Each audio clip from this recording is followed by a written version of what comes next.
I am just so delighted and honored to introduce our first member of Congress who's here with us today, a national leader on this issue and so many other issues. And also from the great, and maybe I would say the greatest state of the country, Vermont, where I hail from. So, and my wife, and Meg Wallace, who's on our team here with the foundation. Congresswoman Balint is a mom, a teacher, a progressive leader who comes to Washington to fight for working families. Congresswoman Balint is the first woman and openly LGBTQ person to represent her home state of Vermont. As the daughter of a working class mother and immigrant father, Congresswoman Balint is deeply committed to defending American democracy and protecting vulnerable communities.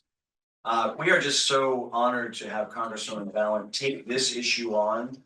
In fact, when we started the coalition in 2018, Congress was paying exactly zero attention to this issue, okay? And the executive branch as well. We now have 8 pieces of legislation that have been introduced, bipartisan, bicameral, and Congresswoman Balint's bill really is the most comprehensive piece of legislation that's been introduced in the Congress. I know it's forthcoming in the coming months. Our social framework that was developed by the Foundation for Social Connection, our 501c3, the sister organization, and the scientific leaders in that group, developed our social framework, which really completely aligns with Congresswoman Balint's bill. So we're so honored to have her with us this morning, and I'll ask her to come up and join us for a few remarks. Welcome, Congresswoman Balint.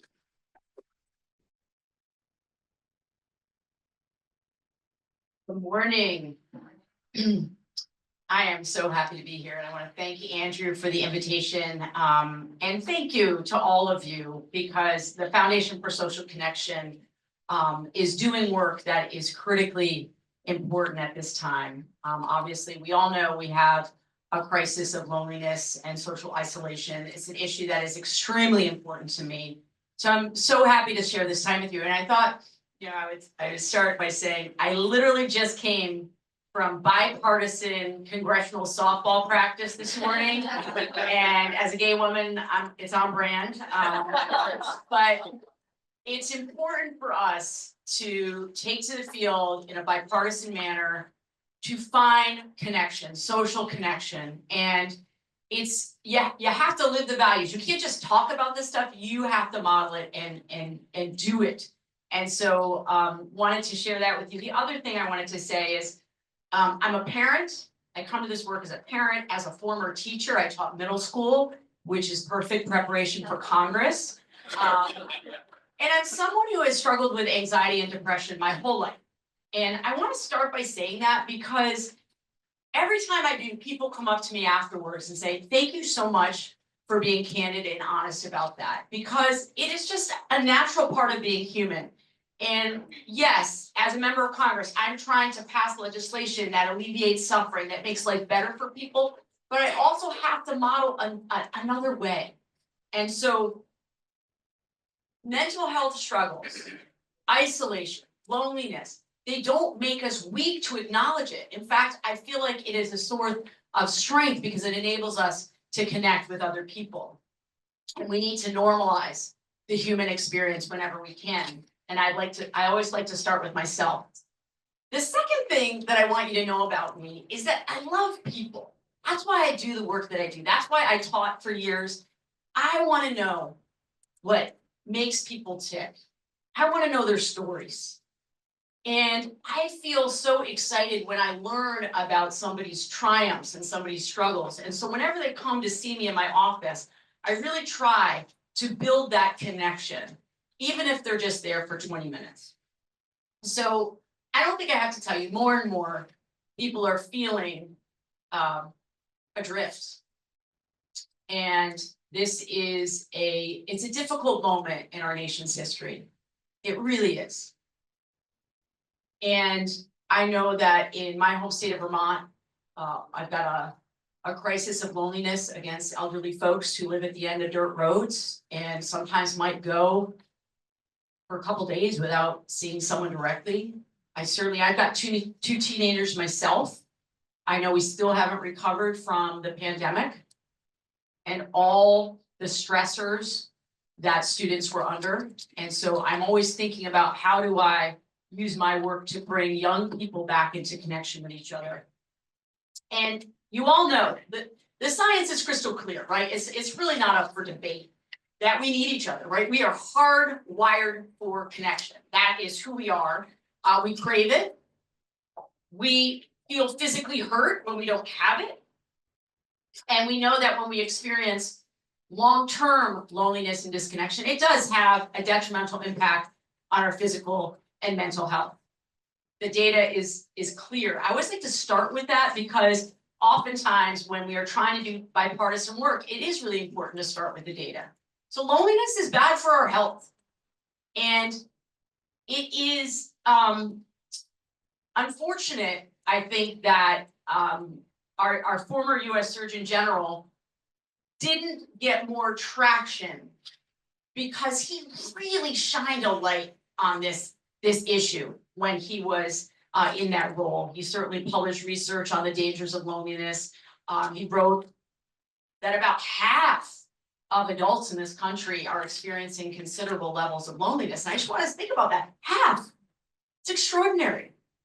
And so when I think about this moment that we're in, I know that when I look at the extreme economic inequality happen in this country, the extreme partisanship and the self-selecting of people only living in neighborhoods where people agree with them, it tracks also with our rise in loneliness. These things are connected.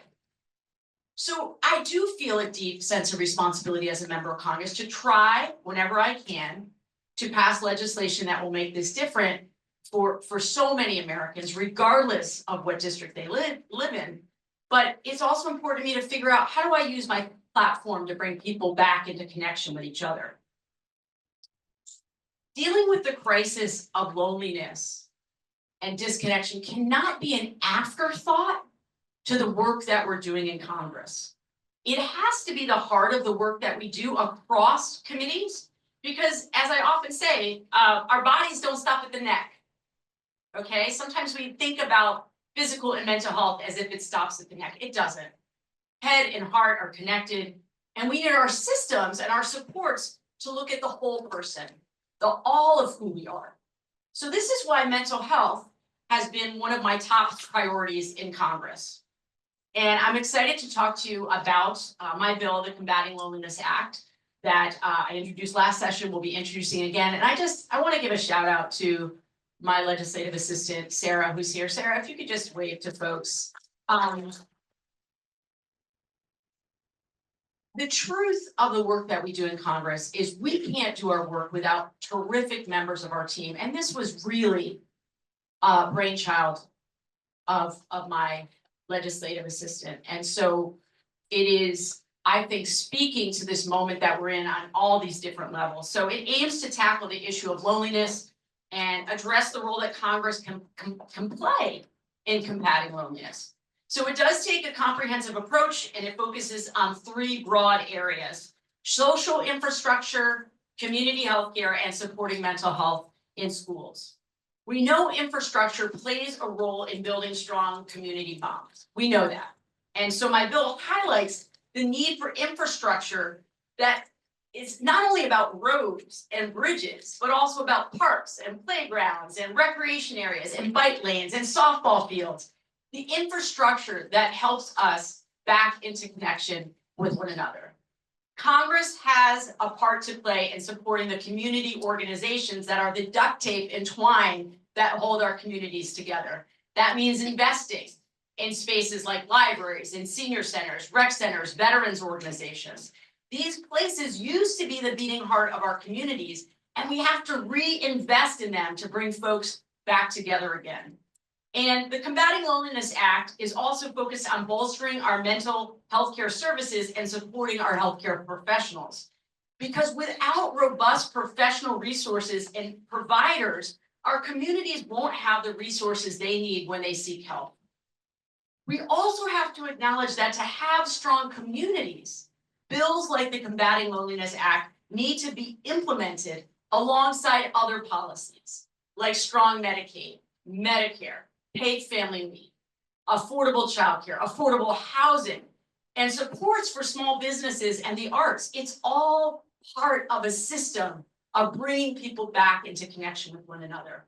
So we need to make it possible for people to meet their basic needs and give them tools to be able to thrive. And as a former history teacher, I have to say, we have to acknowledge that social isolation and loneliness weakens our democracy and democratic institutions. Worries about fragile social connections can drive fear and distrust. And when loneliness takes hold, the ways that we see ourselves and others can become skewed and influenced by our negative feelings. And when we feel threatened, our negative expectations of others can become self-fulfilling prophecies. And that's dangerous. That's dangerous for all of us who believe deeply in the promise of democracy. Because our work of supporting democracy is really an act of collective action and activism.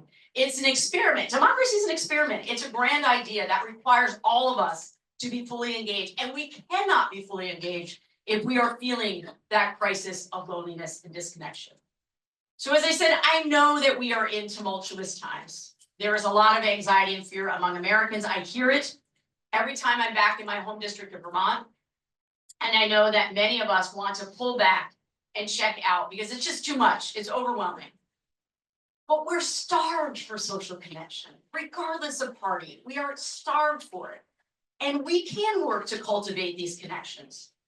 So as a member of Congress, I work on policy, but I also try to take every opportunity that I can to make connection part of what I do every day. So I meet a lot of people. I go to a lot of events. I hate surface talk. I hate chit chat. I want to know what people are about. So what I do is I got a couple questions in my back pocket. I ask, what brings you joy? When was the last time you were brave? What's your most treasured memory?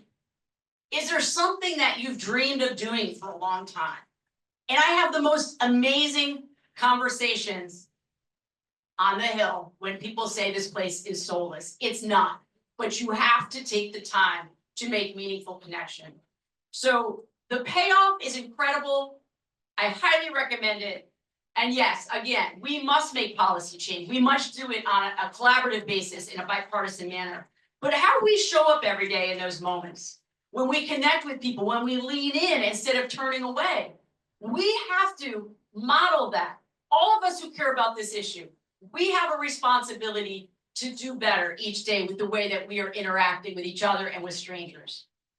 I am trying to make us all happier people, one connection at a time, and I'm starting with myself. So thank you so much for being engaged on this issue. It's really important work.